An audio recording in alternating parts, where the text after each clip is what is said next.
Hey there, it's CJ Willie and I'm cracking a pack today. I'm back with pack number 6 of my 1987 Donruss Wax Pack Mustard Rookie Card Chase. I've included the link to the video when I cracked the first pack. In the video I explain what I'm chasing. I've also created this nifty checklist to show what we've pulled as we crack all of these mustard packs. As usual, after I've cracked the pack, I'm going to choose the best card of the pack. Doesn't mean it has to be a rookie, superstar, or Hall of Famer. It could be something funny in the photo, something interesting about the player, or maybe some memory I had of the player from back in the 1980s. So we've been able to mark off Bo Jackson and Mark McGwire so far. Hopefully we'll be able to mark off another chase card in this pack. Okay, we get to cracking the packs. Got the Bo Jackson last time. The condition of the card wasn't the best. I mean, that's what you get in older packs, and these are really condition sensitive cards anyway, so hopefully be able to get something good that isn't damaged. So our Roberto Clemente puzzle piece, we got it upside down. Let's flip it around. Okay, Steve Jeltz came up with the Phillies as a prospect. He was supposed to be like their starting shortstop into the future. He couldn't hit for much in the way of average. If I remember right, he was kind of a decent fielder, but didn't really stick around long enough to make an impact. All right, next card, Lonnie Smith. He was with my St. Louis Cardinals, originally came up with the Phillies, moved over to the Cardinals, part of the 1982 World Series championship team. He had a ton of speed, nicknamed Skates because of all the defensive adventures out in left field. He was traded in 1985, early on in the season, to the Royals to make room for Vince Coleman. Funny enough, later on in that year, in 1985, the Royals and the Cardinals would be in the World Series. Vince Coleman would be on the sidelines after he broke his foot, being chased down by the infamous fastest tarp in Major League Baseball, and Lonnie Smith would get another World Series ring. Juan Nieves came out with the Brewers starting pitcher, had a couple of good years, eventually got injured. I think he is a pitching coach, or has been a pitching coach. All right, next card, Cliff Speck. Don't remember too much about Cliff Speck. It looks like he's given max effort on this changeup. Originally back in the day called a palm ball. You can tell by lifting the fingers up off of the baseball. I know he spent a ton of time in the minor leagues and eventually got a little brief taste of the major league with the Braves. Jerry Mumphrey was a Cardinal, was an Astro, spent a number of years as a starting outfielder.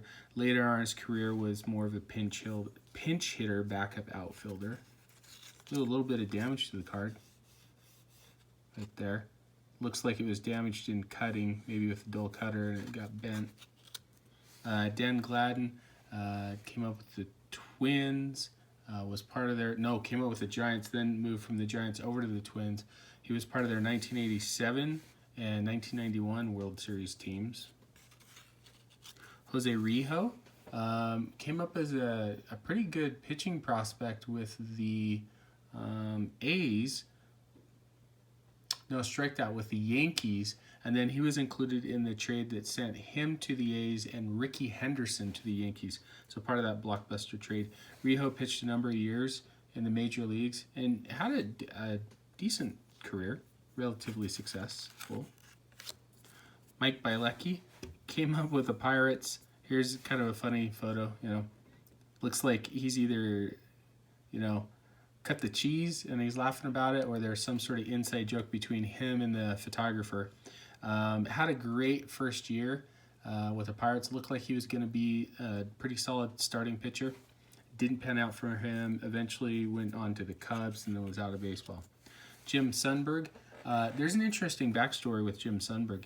He was coming up to be a free agent in 1983 with the Rangers. There was a big rumor that he was going to be traded to the Dodgers toward the end of the year, and the Dodgers were going to send Orel Hershiser to the Rangers. Hershiser is somewhat of a prospect coming up, but really didn't look like he was going to be much of a major league star. So part of the agreement was Sundberg was going to go to the Dodgers. He wanted to work out a contract extension with the Dodgers. He ended up asking way too much money, and the Dodgers nixed the trade. So it's one of those what could have been. Orel Hershiser could have went to the Rangers, who were just an awful team and maybe didn't have the career he ended up having because Texas was notoriously bad for pitchers.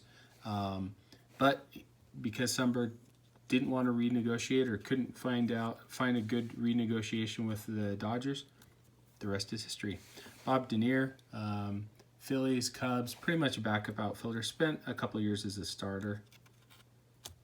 Randy Hunt, backup catcher. Came up with the Cardinals. Had a little bit of time with them on their 1985 World Series team. Bounced around the minors quite a bit. Didn't really amount much, in his career. Oh, Barry Larkin. All right, cool. We got one. And unfortunately, the back end of this pack, like the last one, has got corner dings. So that's kind of a bummer. Barry Larkin, Hall of Famer. He came up with the Reds, cemented himself as the starting shortstop. Pretty much Davey Concepcion retired, and then Barry Larkin was the starter at shortstop for a number of years, all-star appearances and Gold Glove. So that's really cool, but as you can tell, it's got a corner ding right there. Phil Garner, Scrap Iron was his nickname. Durable infielder, spent a number of years at both third base and second base with the Pirates and the Astros. Pete Incaviglia, I believe this is his rookie card as well. Yeah. So in this pack, it looks like we got two. One of our big-time rookie chases and one of our consolation prizes. So Pete Incaviglia came up, ton of power, struck out a ton. I mean, kind of your prototypical like Rob Deere type player. Could hit a lot of home runs, but it was kind of, boom or bust. And he spent, probably about 4, 5, 6 years in the major leagues as a power hitter, but eventually his lack of plate discipline and getting on base held him back. And our final card in the pack is Cal Ripken Jr., Hall of Famer. So many different stories about Cal Ripken Jr. A lot of memories I had. Let's stick with a 1980s memory. So I remember watching the World Series in '83, Orioles and Phillies. Funny enough, Rick Dempsey was kind of the superstar in that World Series, but Cal Ripken played a very instrumental part in that. If you look at his 1983 season, 318 average, 162 games. So, I mean, his second year in the league. He had a little bit of plate appearances in 81, but really his second full year.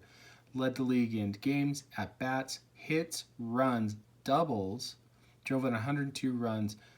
Probably one of his best all-around seasons. So anyway, best card out of the pack, I'm going to go with, and it's kind of funny that the Ripken doesn't really have any damage, but the three toward the end cards have some pretty good corner dings.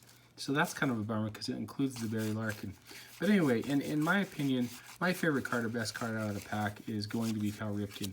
I know maybe that's an easy pick, but Ripken was one of my favorite players. He wasn't my favorite shortstop. Being a Cardinals fan, Ozzie Smith was my favorite shortstop. But Cal Ripken Jr. is definitely a player you wanted to watch. He seemed to do all the right things. Hustle, hard-nosed, put in a ton of work, and didn't really have a lot of, rumors or negativity surrounding him. I don't believe he got caught up in any of the steroid issues. I mean, that started popping up toward the later end of his career. But definitely Cal Ripken, Hall of Famer, and an awesome player to watch. Hope you enjoyed the video. If you did like it, please subscribe and share. Also share with me in the comments section what your favorite card or what you thought was the best card in the pack.